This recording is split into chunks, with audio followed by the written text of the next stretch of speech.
I will invite the Honorable Justice Ouko to begin with these questions. For questions,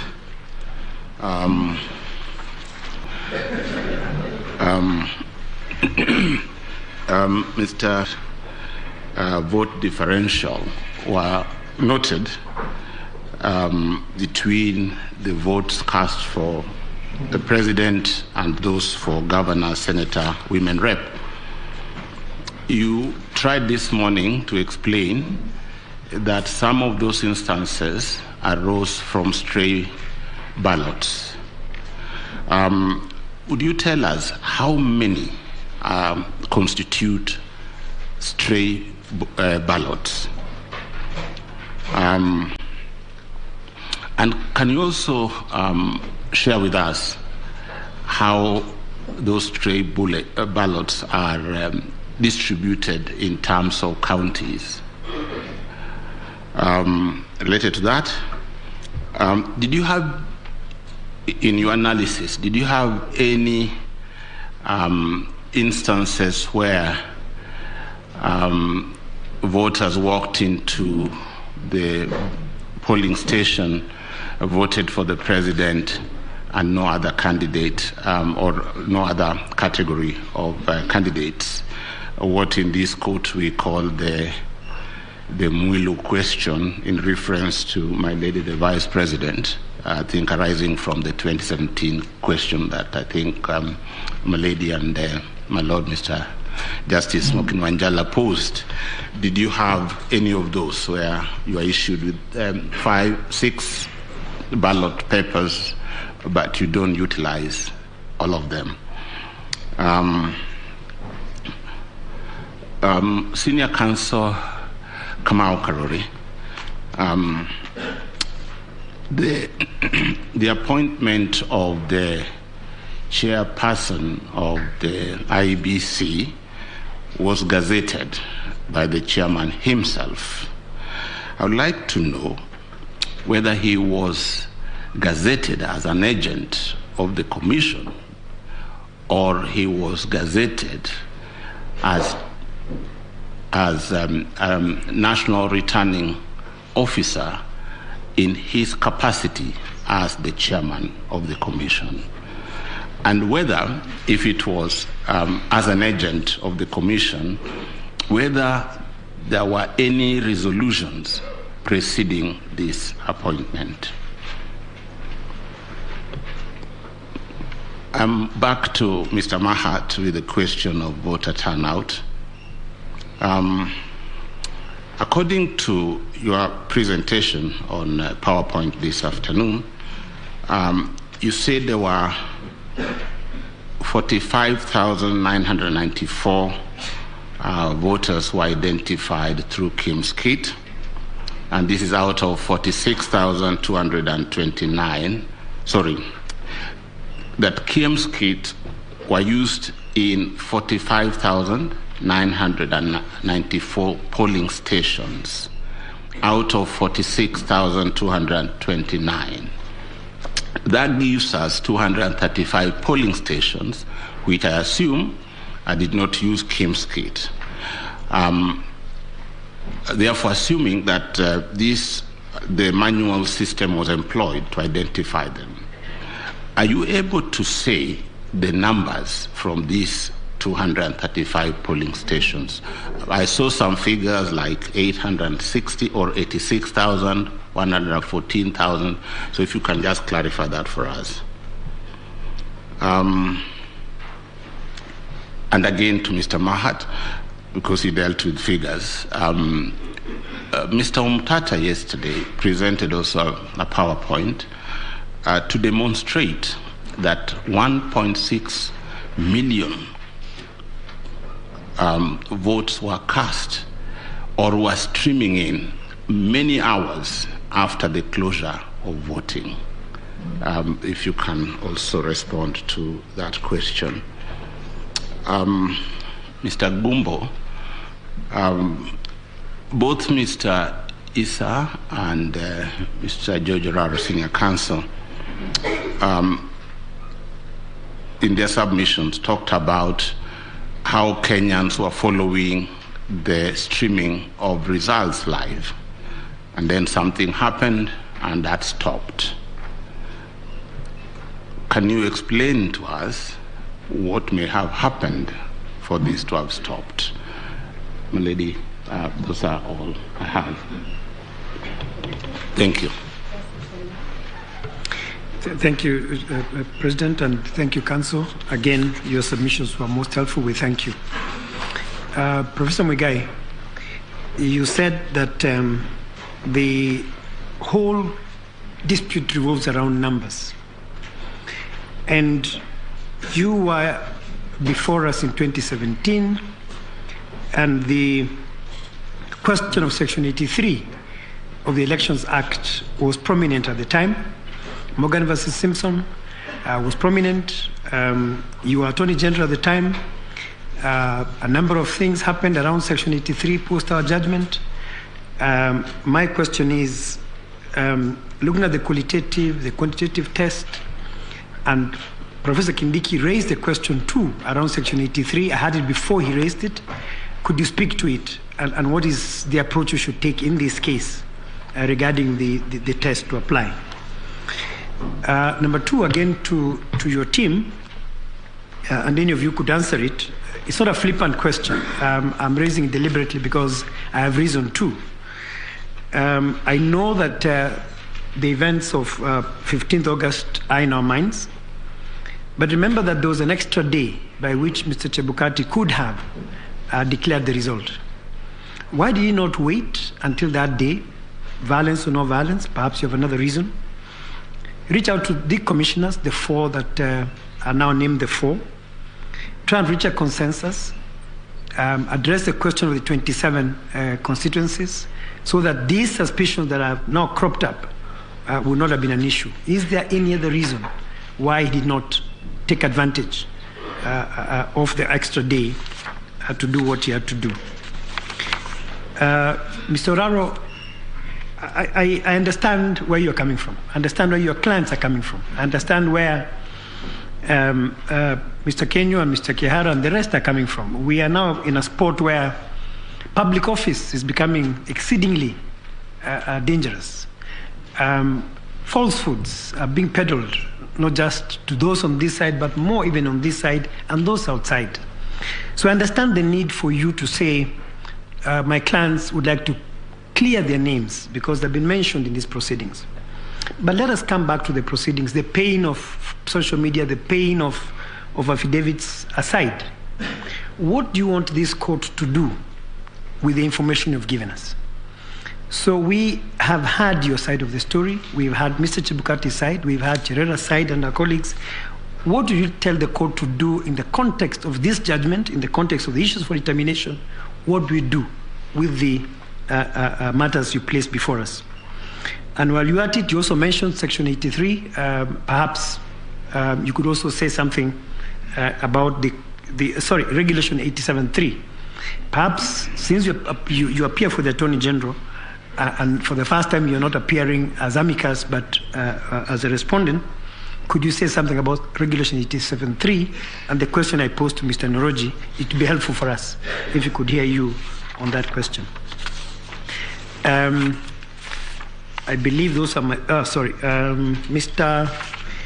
Mahat, I may have missed this, but I still want to clear my, this is a question I posed to Mr. Murgora as well. So the format initially is JPEG. At what point exactly does it convert to PDF? Forget the CSV story. I guess Mr. Mulgo dropped that. But I just want to understand for myself. At what point you've taken the image, you've asked all the questions, very good questions you've asked, the system has asked you the question. At what point does it convert to PDF? I thank you all very much. Thank you, Judge President.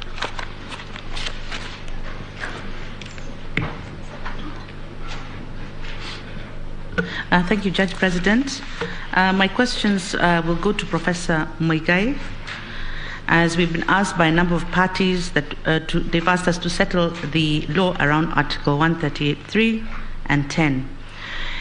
In your submissions, you suggested that the term commission can be used in multiple senses. How do we know which sense will be applied when? As a former Attorney General, perhaps you can point out to us whether it is in regulations, it is in the law, but how do we know which sense is applied when? My second question goes to the history of independent commissions, and Professor Muigai, you sat on the CKRC together with my colleague, Justice Lenaula, and you do know that the drafters of the Constitution introduced independent commissions and independent offices to deal with issues of authoritarianism, accountability, transparency, and to do away with the issue of one person having power. But from the narrative that we are hearing here in the court, there appears to be an all-powerful chair who, so what is the check for this all-powerful chair if the commissioners have nothing to do with his role? What would happen if the chair was to announce the wrong results completely? Or if he was mentally incapacitated or sick, or worst case scenario, dead?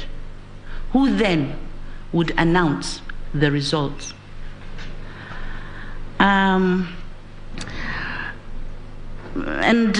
What is the role of the other commissioners? I think this is bothering me, especially because it seems to me that your client and the IEBC suggest that the chairperson works with the CEO, and I feel a bit concerned. The CEO is not vetted by Parliament. He's appointed, but he seems to wield immense powers over and above the other commissioners. I cannot imagine that that could have been the intention of the drafters of the Constitution. So what role do these commissioners actually do?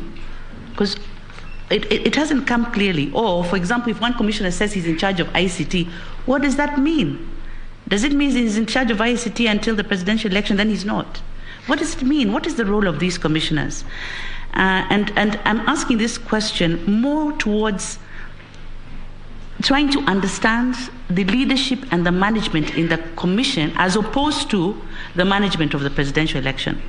Because I think they're two separate issues, and I'm trying to figure out whether this is a Chebukati problem. Is it a leadership problem? Is it a commissioner's problem? What's this problem we're seeing? I'm trying to understand that, and I'd like to hear that from you. Thank you. One more question, sorry. When the results come for other elections, so you have returning officers for senator, for governor, for MCA, and they're all announced or declared locally at the polling station, constituency, county. How is that information transmitted to the public? And when that information is transmitted to the public through a gazette notice, are the commissioners involved? Or is it the CEO only? Or is it the chairperson only? Who is involved in the declaration or the transmission of declaration publicly of those results? Thank you.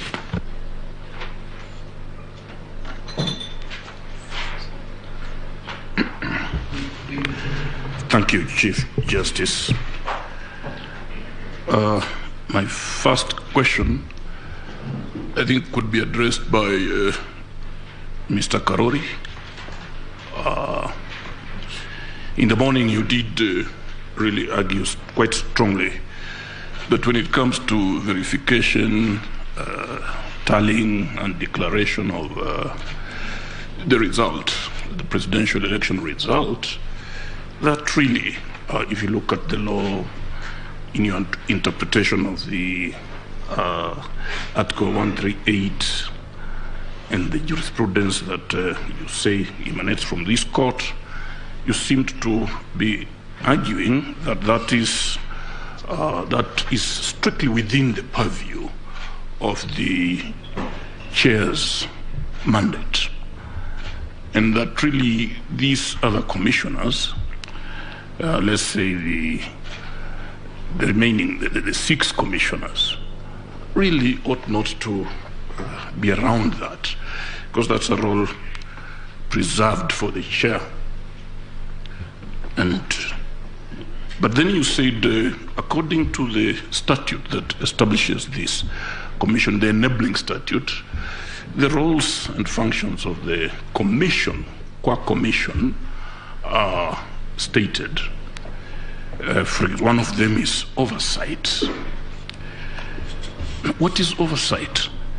If, in fact, the commissioners, I would have thought that one of the most important oversight roles in the commissioner's life would be when they are overseeing the verification and tallying of the presidential election result at the center before the same is then declared on behalf and for, and but for the people of Kenya by the chair.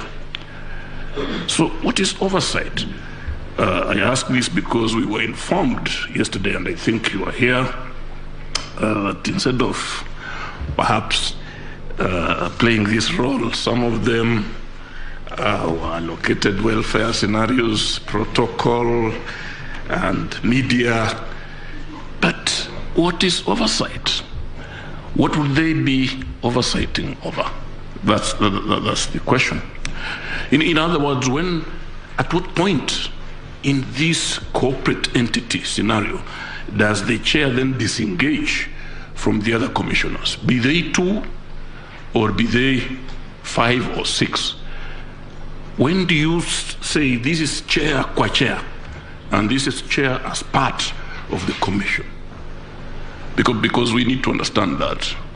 We've been asked to provide clarity. Then let's go to Mahat. Mahat, there is this story about this Venezuelan, and one of the issues is whether the technology system employed or deployed was penetrated. And you did tell us, again, quite robustly, that there was no such penetration or infiltration or intrusion, whichever. But you did also concede that this Venezuelan, whatever his name is, had access to the server. But your answer was that the contract between the IBC and Smartmatic was to supply and maintenance. So if I understood you correctly, this Venezuelan was accessing the server as part of the maintenance. So what is this maintenance? What does it entail? What was he doing there? Say he was released and locked out just before the election. So what was he maintaining in that system? Maybe you just want to tell us what maintenance entails as part of that contract agreement. Then back to the question of percentages again, in terms of the turnout. I think I asked this question, I asked Mr. Orengo, but now that you may not have another, you may also want to address it. In the arguments that have been presented before us, Mr. Chebukati, the chair, first mentioned a 65.4% turnout. And then he did indicate that that was bound to change as results kept streaming in, especially if you took into consideration the number of those who had voted manually and the numbers that had yet to come in from the elders. Now, it is the petitioner's argument that if there was to be any change at all, then that percentage would have to increase rather than decrease. So I don't know, and how relevant, again, is this turnout to the determination of whether a candidate gathered 50% plus 1 vote? And then, you see, we have been asked by Mr. Ngatia, who do you believe among these two protagonists? This question has been put to us, and believe you me, we will have to deal with it. Who do we believe? Now, the question of the National Security Advisory Council. This, I think, Mr. Oraro, this could be of interest to you. On the one hand, you are telling us that these personnel visited the premises at the Bomas to express their concern, because, of course, being an advisory council, they must have arrived at a conclusion that unless results were released, then there was bound to be chaos.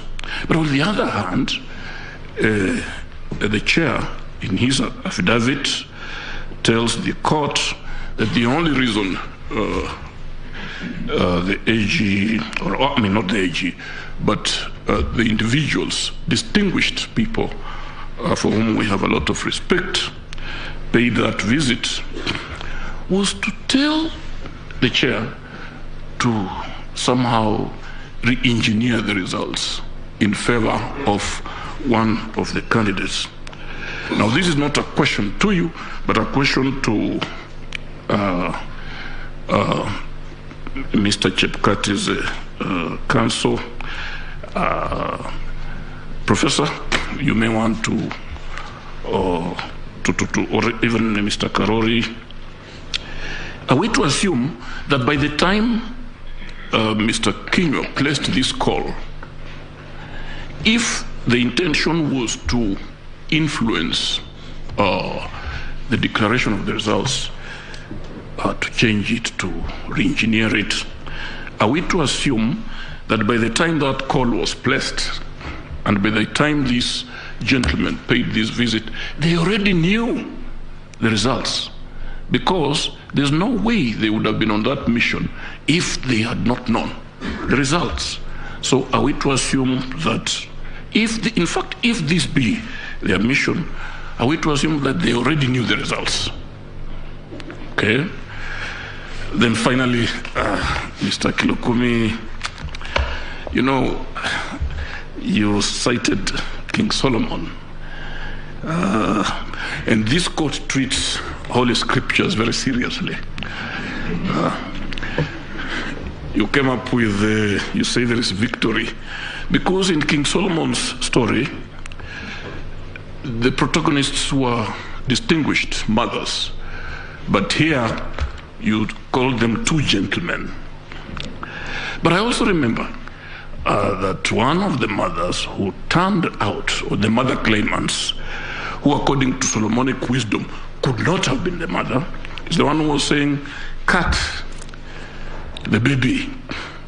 But the other one, I remember, said, no, let her take the baby. Because what she was interested in is to preserve the baby. Would you be willing to advise?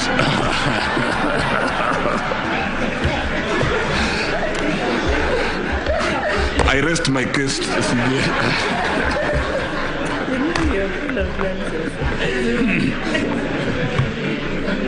Okay. Thank you, Honorable CJ and President of the Court.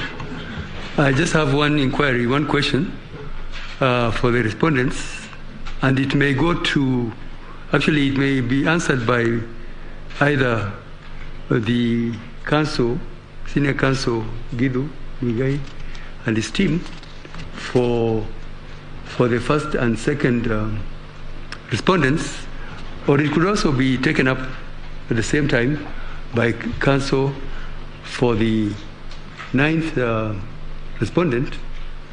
That is the team of the team of Senior Counsel Fred Ngatia.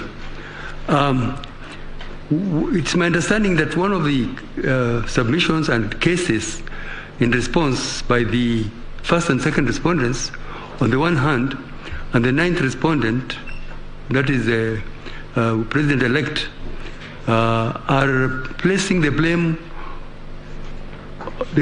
on the events of the ninth at the Tarling Center, Bomas of Kenya.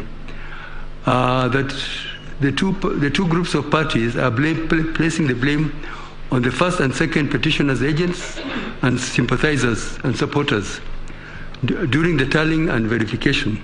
Of course, we have images. Some of us, many of us were not there. At least the bench was not there. But we have images which we saw on TV. We cannot say anything about what exactly happened, but we just know there was commotion, and people are having throwing chairs and even perhaps attempts to harm each other. But we cannot say anything about it ourselves as a bench. Neither were those matters before us in these proceedings. No evidence or allegations, affidavits. We have seen the affidavits, seen the submissions, but no actually determination or delving into any evidence.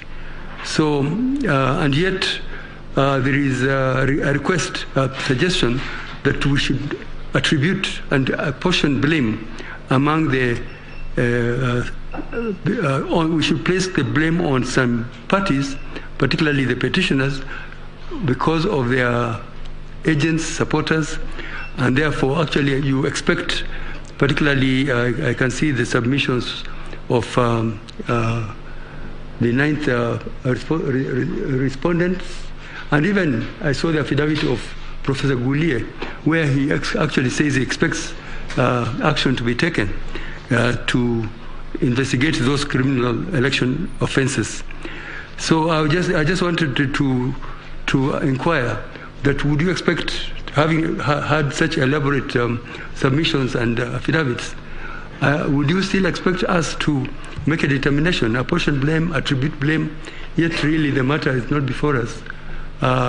Neither are we witnesses, neither were we at the bombers, neither were these matters had on merit before us. That's the question I would like you to think about and reflect, and when you come back, you will tell us whether you expect any release from us on that aspect. Thank you.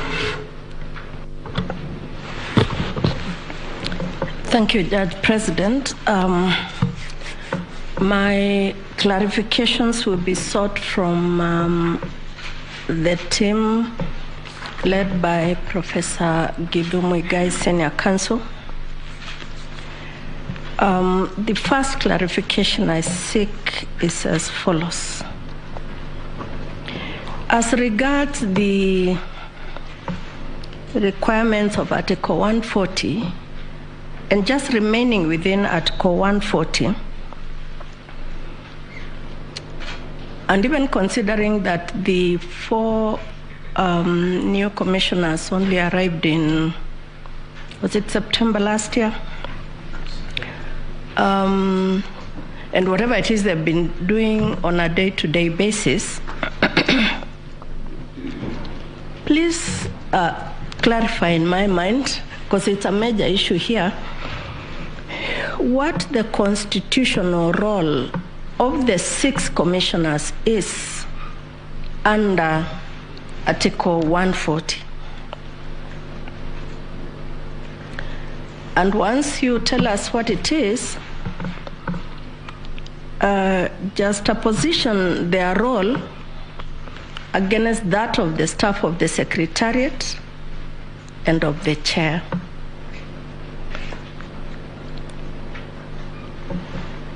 To the same team, and that is as per Article 138 3C.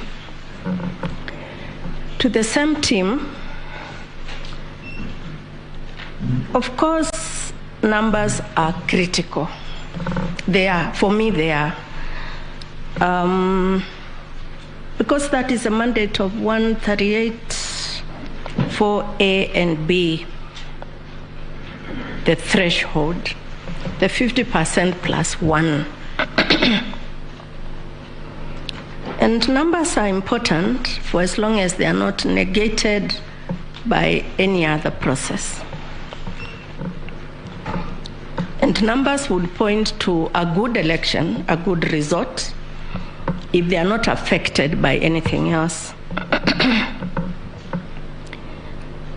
And if Article 138 for A and B are not enough, deriving from them, this court in 2017 told us that although numbers were very, very important, other things could affect the numbers. Now, here is my concern. With the fact of the numbers being undisputed, they're important, kindly comment on whether or not, this question flows from the first one, the walking away of the 4 commissioners to go and hold, was it an IBC meeting at Serena? Or was the IBC meeting at Bomas? But please comment on the walking away of the 4 commissioners almost at the same time as the chair was about to declare the results. And in fact, I recall, because I was glued on TV myself, among their first words were that we have done an excellent job as concerns this election. But the results that the chairman is about to release are his results. So please comment for my benefit that working out, and how was it timed? You've got to know, because these are your clients, that they would be walking out of Bomas to Serena to allow all media houses, in fact, except for the violence that occurred at Bomas,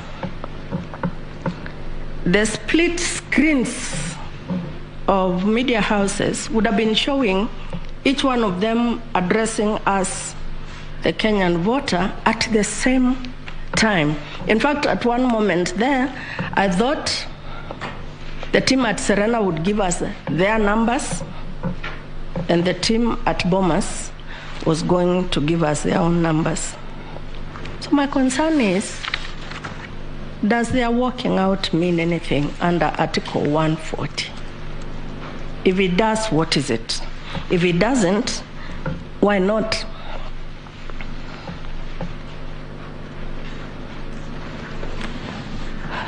Still on numbers,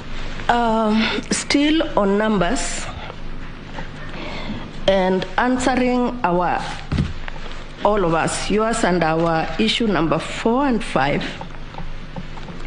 we were told, and I need clarity on this one because it cuts across 2 main issues, that the turnout, the voter turnout, was affected by the postponed election. Now, this is my concern. On the 9th, we were voting for 6 people, 6 officers. And we actually voted for 6 officers, including in the places where elections were postponed. And we were told that turnout was affected by the postponement. And since you are the central player in this thing, you could pass this to Mahat or anybody else in your team. Did the postponement affect only the vote of the president?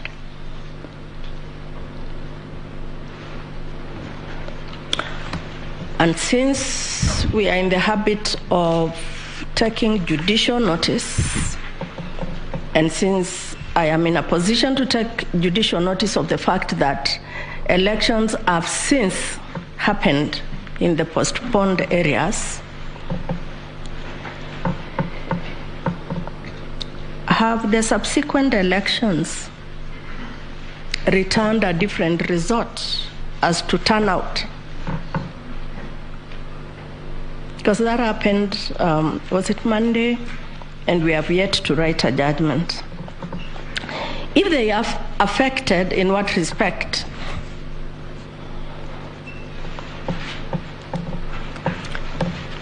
Mr. Mahat, you told us that there is a holy place. You called it a sanctified place for the agents, and that it is the responsibility of parties to have agents. Your sister, while submitting, Ngania, told us that in 2017, we also emphasized the position of the agent. This is my question flowing from that. And it goes to the process of the election.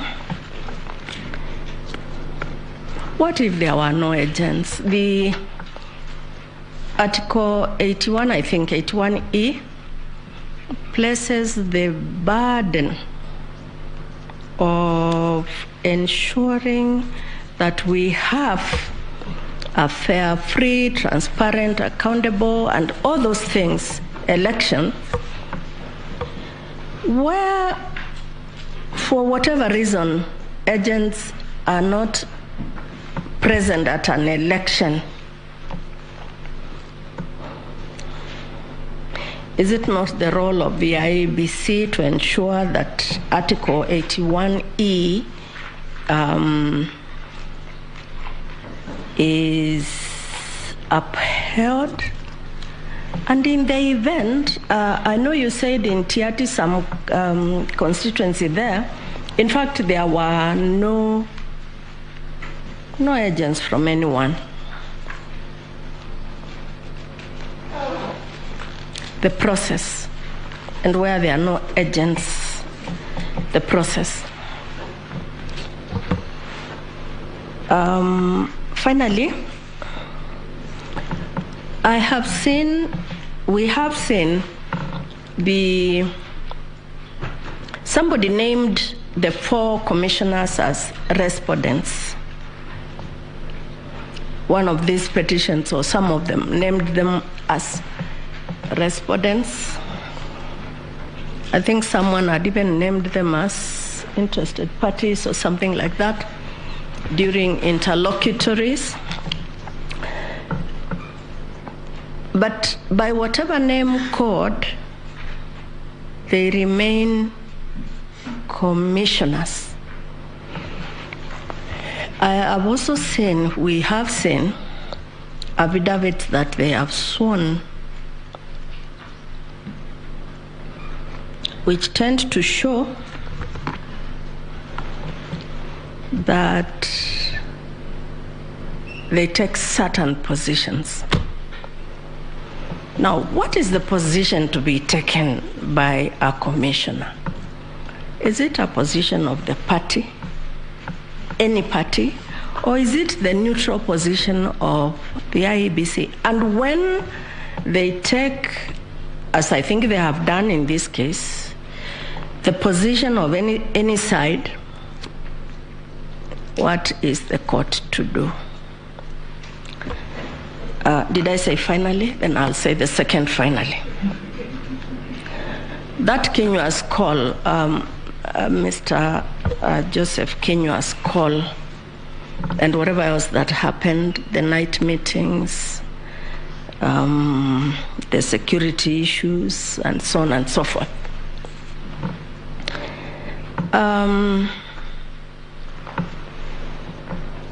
The name of this commission starts with the letter I, which says, I stands for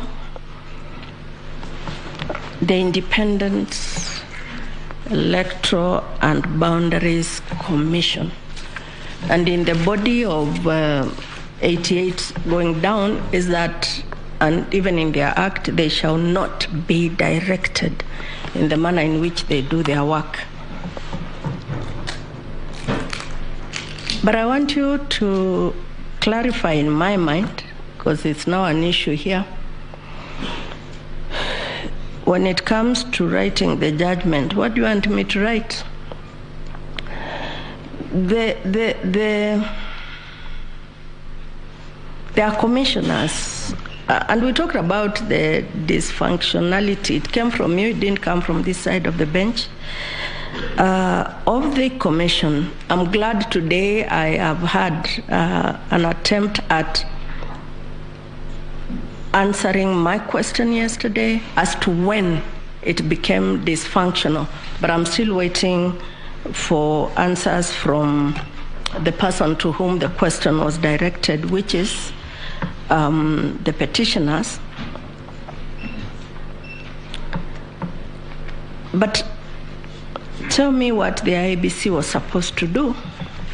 On the one hand, they are being told, hurry up and announce. On the other hand, the court, as represented by the Honorable Mr. Justice Isaac Lenaola, is saying, but there is still time. There is yet another day before you can announce what is the IEBC to do. Thank you. Thank you very much. Thank you, President. Thank you, colleagues, for those questions. I think they were quite comprehensive. The team led by Professor Geth Muigai, you can see what we want to understand is this disconnect arising from IEBC. Because when we look at Article 88, the role of IEBC is to supervise and conduct elections. I do not want to repeat this question. Why the chairman deemed it fit to allocate commissioners, I think what has been described as domestic chores, leaving the core business of IEBC to the CEO to supervise. We've been told that they did a good job in the polling stations. Polling went on well, counting, tallying, and transmission until the National Tallying Center, where they are all there, but they are not doing the core business of, according to the Constitution, they have been given other duties. This is bringing a lot of questions in our minds. Then when we look at Article 138, 3C, we see they have a law, at least to look at the tallying results and ask questions whether the president-elect met the constitutional threshold before the chairman can go and announce the results, because we all understand nobody can tinker with the forms 34A's and B the way they have come. And you have heard IEBC being likened to the Supreme Court, much to the chagrin of the judges here, because the question which was being asked, I think, by Mr. Otieno is that if 7 people are sitting on a judgment or a decision and there is a dissenting voice, why didn't the chairman tell Kenyans exactly what happened? That we conducted this election, we came to the National Tallying Center, we have these results, but some of the colleagues have a dissenting voice. They will tell Kenyans why they are dissenting. Another thing that worries us, and I think your team should answer, is why the live streaming of the results stopped. Because if Kenyans were able to follow the streaming from the beginning to the end, which was being done in the spirit of accountability and stability and transparency, then the rhyme which we were being told of the pige ponki would not arise. Because there would have been no confusion. We know this is how things are happening. And therefore, maybe the losing candidate who is being called to go to the National Tallying Center can decide not to go because they know already the results they are on the screen. So I would also like a clarification. The question has been asked, and it was demonstrated very ably by Mr.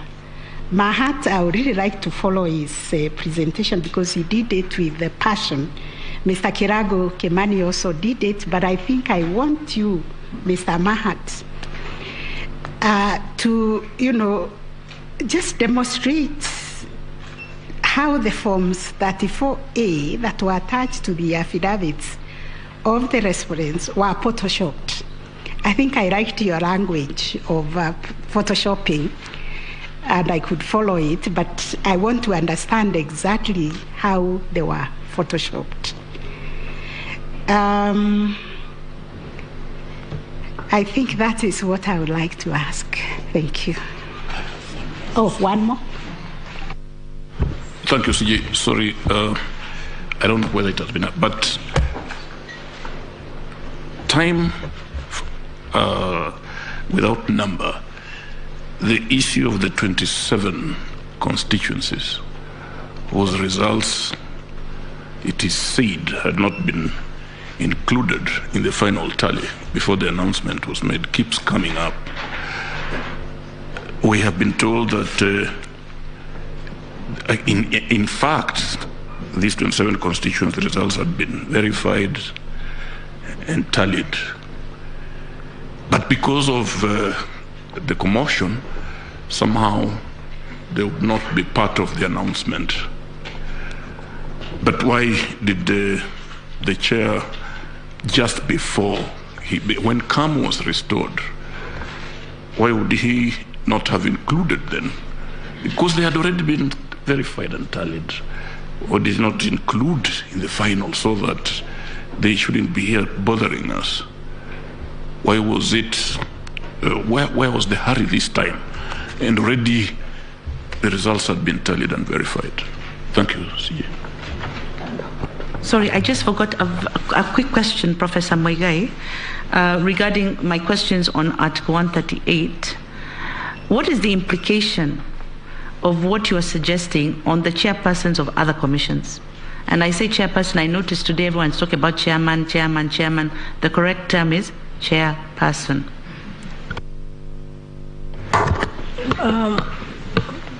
Senior Counsel,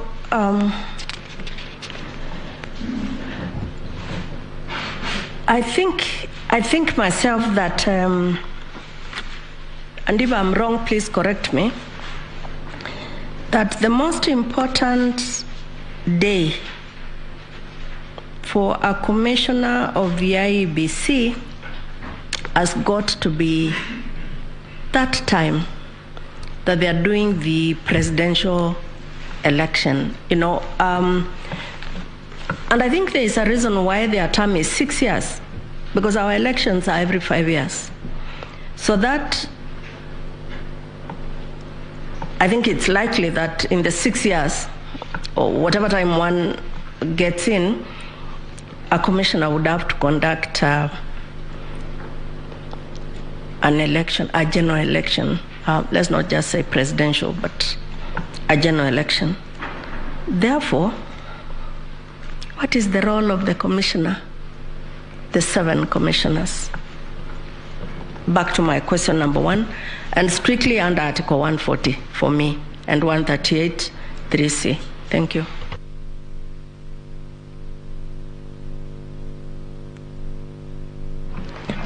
My lady, my lords, we thank you for those very incisive questions. My team has requested me to very humbly request you to give us time, because you place much weight on those issues. We would equally want to come back, not with off-the-cuff remarks, but with well thought out responses that can help you. appreciate the issues you've raised. And I think that would put us in parity with our colleagues, because you raised questions with them yesterday. They've had 24 hours. I think they are still mulling over them. In their case, I think there were more difficult questions. If you would very kindly allow us to respond tomorrow morning, we assure you we will not take more than the time you will allocate us. And this is particularly for Mr. Mahat, our numbers expert, because he would like again to have something to demonstrate to the court on the screen. Thank you.